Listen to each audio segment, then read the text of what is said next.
Good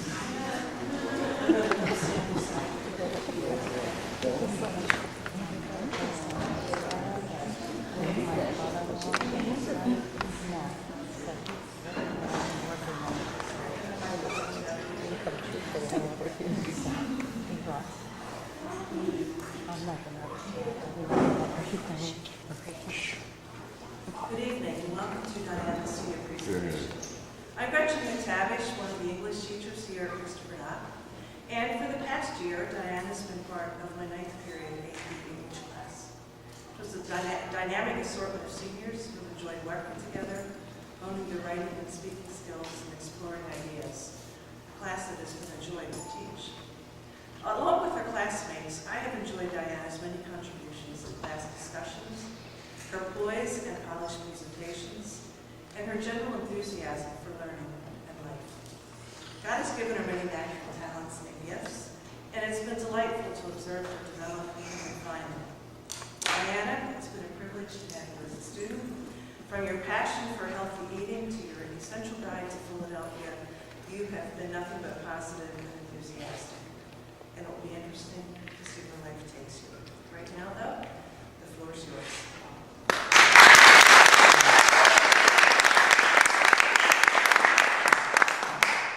Thank you, Mrs. McTavish. Wow, what an outstanding opportunity I have right now. 20 minutes to tell you all about my entire high school career. Wow. This truly is a gracious gift that Christopher Dock has given me and all the other seniors. But in reality, it shouldn't be that unique of an opportunity, given the countless of occasions I've had to discuss my time of graduation.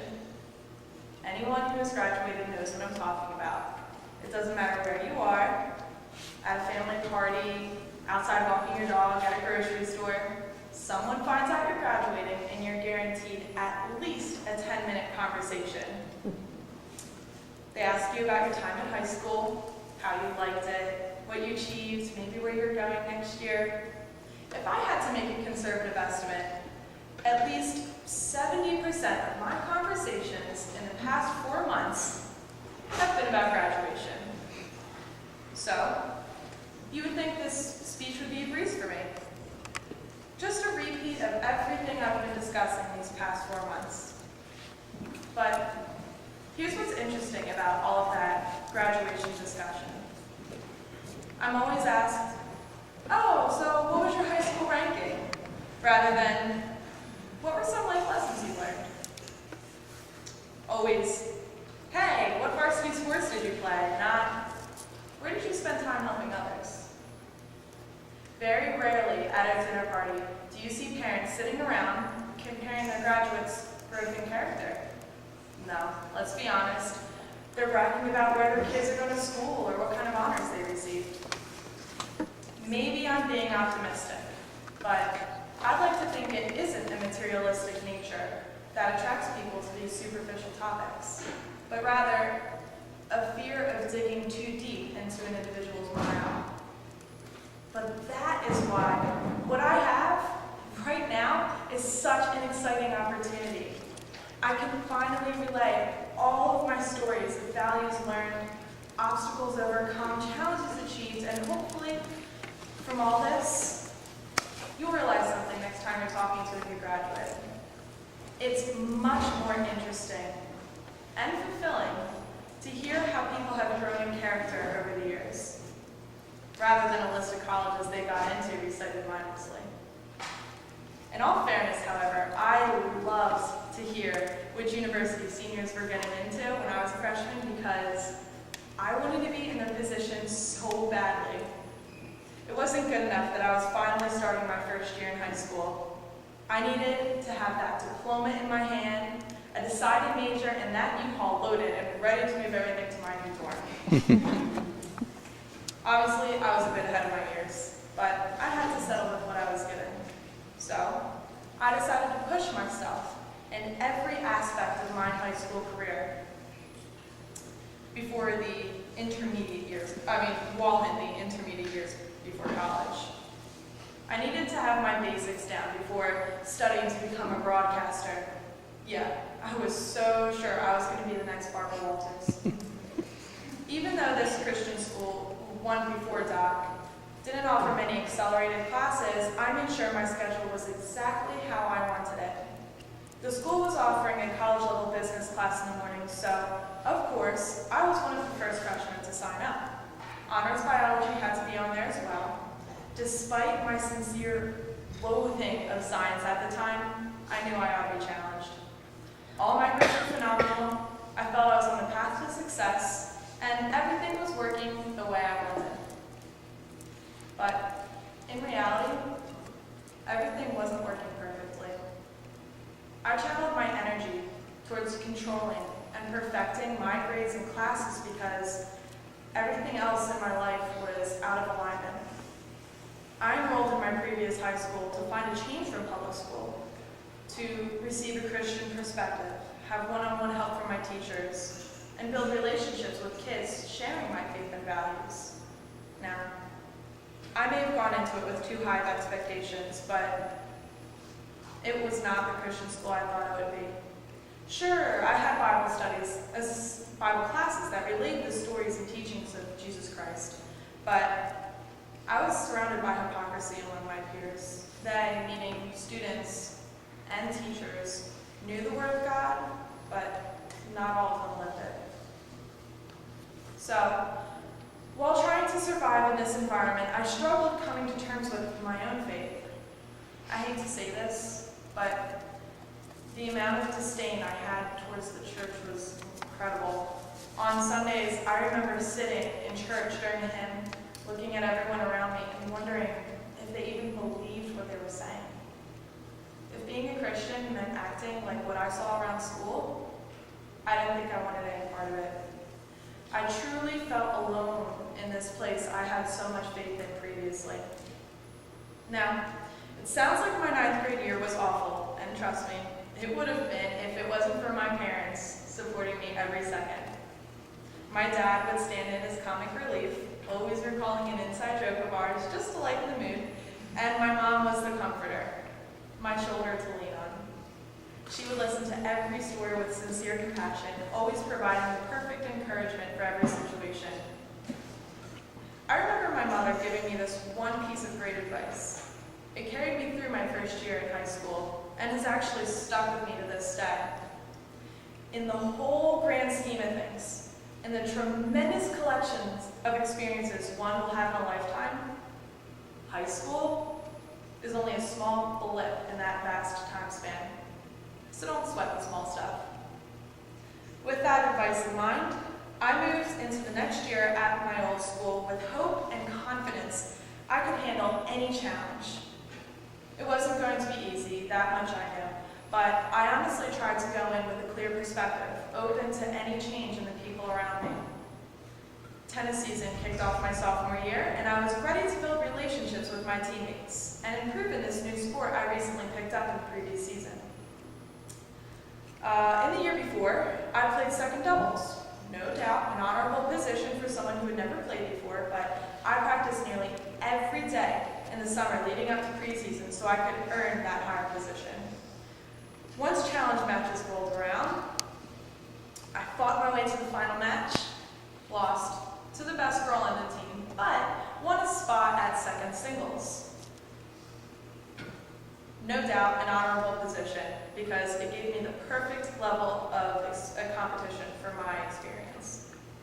I ended with a record of 18-6 that year, not bad, and just to mention, won in both of my matches against Doc, beating a player named Robin Smith. That side note will come into play later. I ended that tennis season on a high note, content with my situation at my high school, and happy that I made friends on the team. But once we no longer had to practice, and the girls no longer had an obligation to talk with everyone on the team, I was back to being ignored by my classmates. Honest to God, every day was like a scene out of a typical John Hughes high school film. I would sit amongst kids in my class, minding there were only 38 of us, and they would have in-depth conversations about the Phillies, our teachers, or an office episode. The minute I tried to interject with something like, yeah, I know, are Jim and Pam ever going to get together? They suddenly lost interest in the topic and became immersed with their schoolwork. I didn't get it, and to this day, I couldn't explain to you their actions. My sophomore year started with a determination that I could make things okay. I was going to convince my classmates I wasn't some scary public school kid. I was going to make an effort to go to school events, to become a part of their circle, to finally find a way into their exclusive world. But finally, it hit me. What was I doing? Why was I trying so hard to be accepted by these kids? Outside of school, I would have never wanted to hang out with people that acted the way they did. But in school, and I'm sure we've all felt this way at some time, I just wanted to be liked.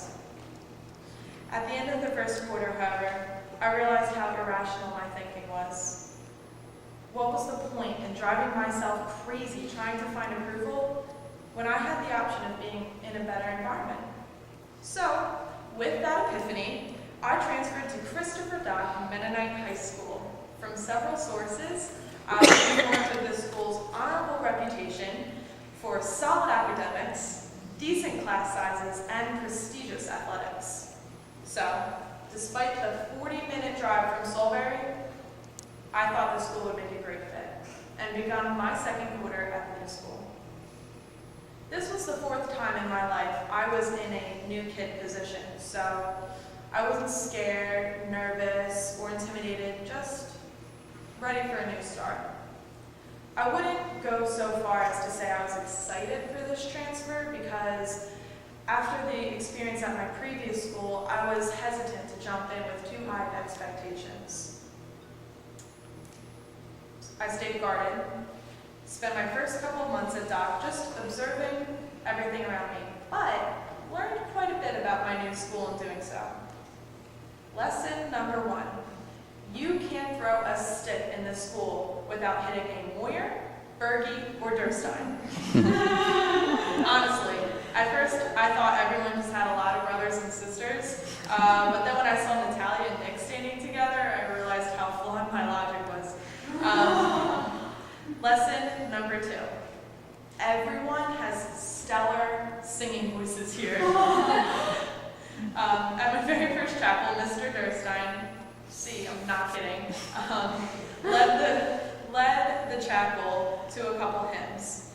I got out my book, waited as the piano finished the prelude, and as I began the first verse, glorious voices and harmonies filled the room around me, sounding like the heavens had just opened. To say I was in awe is an understatement, and to this day I still appreciate the musical talent of everyone in this school. Lesson number 3. There isn't a single bad teacher in this school. Honest to God, I'm not just saying that to win brownie points. In all of my educational experiences, there's always been that one teacher that should have never made the cut. But here, everyone is so passionate about their work and what they do for us students. It's remarkable. I had only been at Dock for several months, but by the end of my sophomore year, I knew there was something special about the faculty. It's amazing how much we take learning for granted. But when you come from a school where you teach yourself through the books, it becomes easy to appreciate every lesson plan organized for you. I finished my sophomore year, still somewhat an outsider to the school community, but wholeheartedly felt this place was a good fit. Like clockwork, summer inevitably flew by, and junior year started off with yet another season of tennis. This time, however, I was playing Robin Smith in a challenge match before the season, rather than a league game. Yeah, it was awkward. What made it even more awkward was when Coach Steph made his first doubles partners. This matchup couldn't have made less sense to me. I was a second singles player, not to mention a second singles player, and hello, did everyone forget Robin was my former opponent? But after getting off my high horse and realizing this was how it was going to be whether I liked it or not, I really worked hard at building a relationship between the two of us. We won every single match that season but 2. earned Most Valuable Doubles Team, and finished as truly amazing teammates. Karma at its best. She went off to Drexel, and ironically, I'll be heading there next year as well. So I'll be sure to schedule a few pickup games with my once opponent, then trusted partner. That tennis season brought several new challenges for me, and for the rest of junior year, the trials kept coming. I was finally going out of my comfort zone to build relationships with my classmates, gave cheerleading a try for the first time ever, and made it through an entire social issues trip with a group of individuals holding a political view entirely different than my own.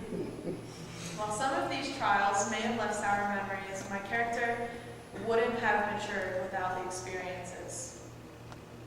I'm thankful for each and every one of them. Unfortunately, I'm keeping my junior year broad for time's sake, but I couldn't move on without mentioning one challenge in particular that completely altered my education. Over the summer after 10th grade, I decided to make a last-minute change on my junior schedule and enrolled in advanced placement biology. Day one, I walked into that class feeling like an intruder on some future world leaders meeting with Adela, Carolyn, and John sitting around me. I had no idea what I was doing, since I was sure I hated science, remember freshman year? But as the course continued and I became accustomed to the workload and advanced concepts, I gained a true affinity for that class. I was never bored, always had work to do, and in the morning, when I didn't always feel like talking to anyone, it was somewhat soothing to be able to just come in with my coffee, take out a notepad, and listen to Mrs. Clemmer lecture on cell respiration.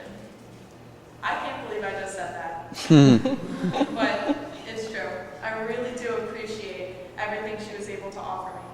Because of Mrs. Clemmer, I am now in love with the sciences, feel as though I can handle even the most onerous workload, and can write a mean scientific paper, of course with an abstract and EPA citations.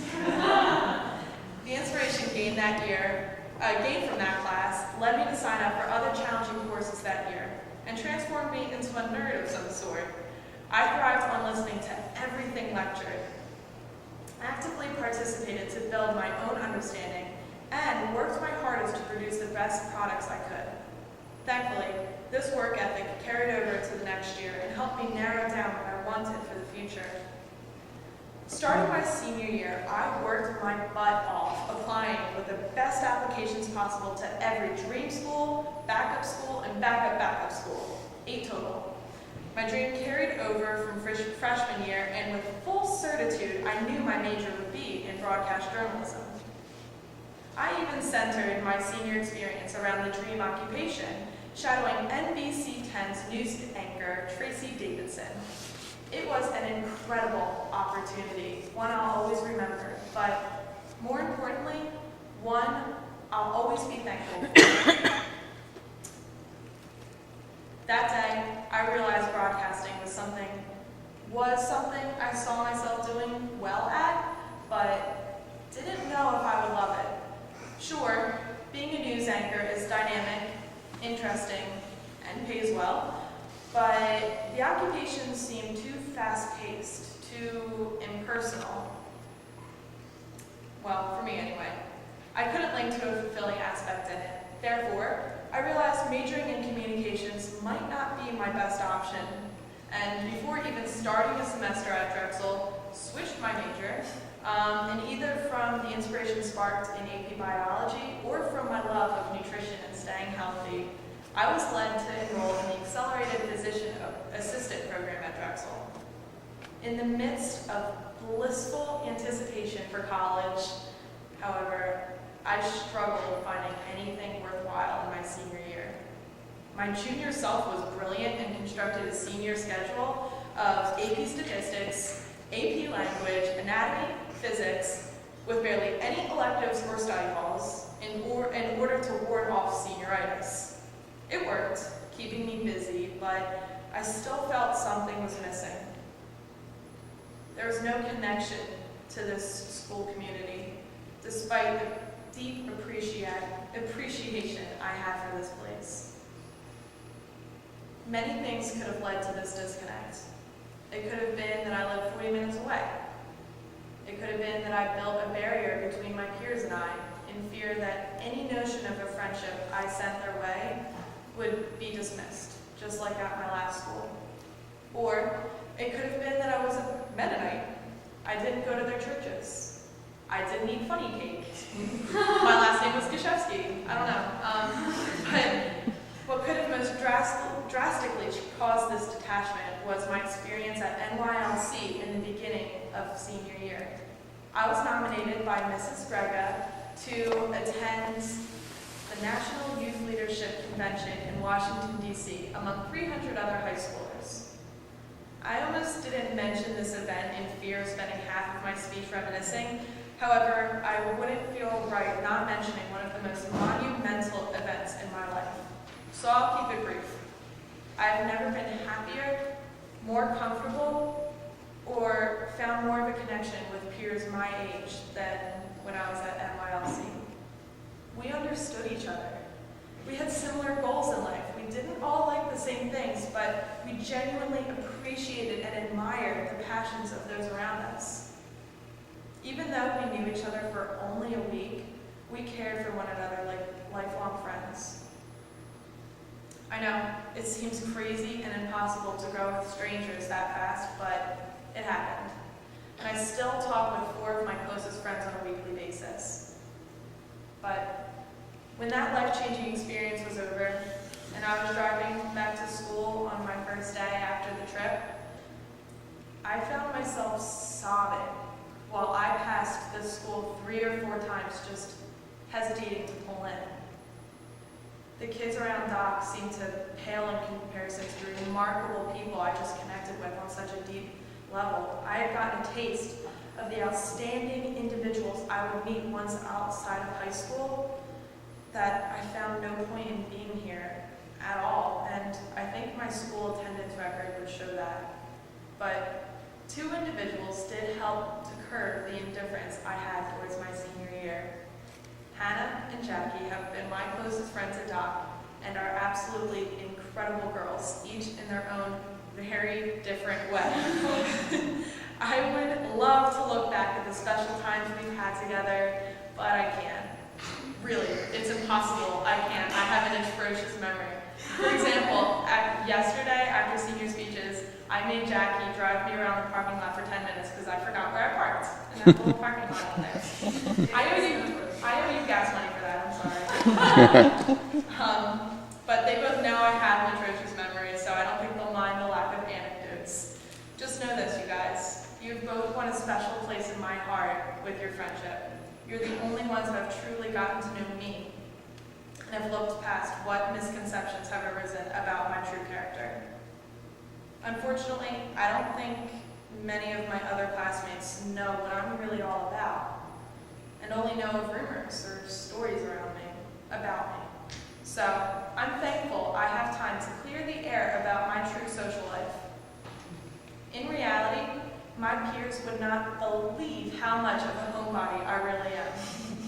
Almost every day, I flip through one of the 6 cookbooks I own to make a delicious meal for my parents. Almost every day, when the weather is nice, I walk my dog in town just to get outside and find clear thoughts. Almost every day, I get my Beatles fix in and listen to the Fab Four as I do random chores about the house. And absolutely every day, I make sure to spend time with my parents. Even if my mom doesn't get in from work until late, or even if my dad has been out all afternoon working on one of his projects for the house, I wouldn't sleep easy knowing I didn't talk or hang out with them. My mom and dad really are my best friends.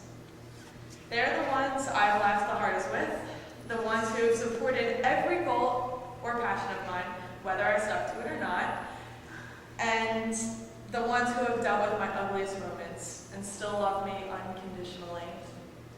And they're the ones I thank God for every moment I can. Mom, Dad, words cannot describe how thankful I am to have you as my parents. You're better than anything I could ask for, and I don't think I'll ever be able to put into words how much I truly love and appreciate you both. Oh my gosh, good thing I'll only go to Philly next year. Coincidentally, to conclude my speech, let's talk about the future for a bit. I hope after hearing the story of my high school career, each one of you were able to connect with at least one life lesson of mine and can now apply it to your own lives. Maybe you too have been intimidated by a difficult task at hand. Go now and tackle it head on. Perhaps you've also lost God along your path. Go and find where else He stands in your life, because He's there. You're just not looking in the right spots. And maybe you've been misjudged as well. Go and show people your true self. Don't wait until you're giving a senior speech like I did. Most importantly, remember this. When talking with someone, don't be afraid to get away from the superficial topics for a bit. When given the chance, people can surprise you with how they've grown over their years. And who knows, maybe even a high school graduate can help you realize a life lesson.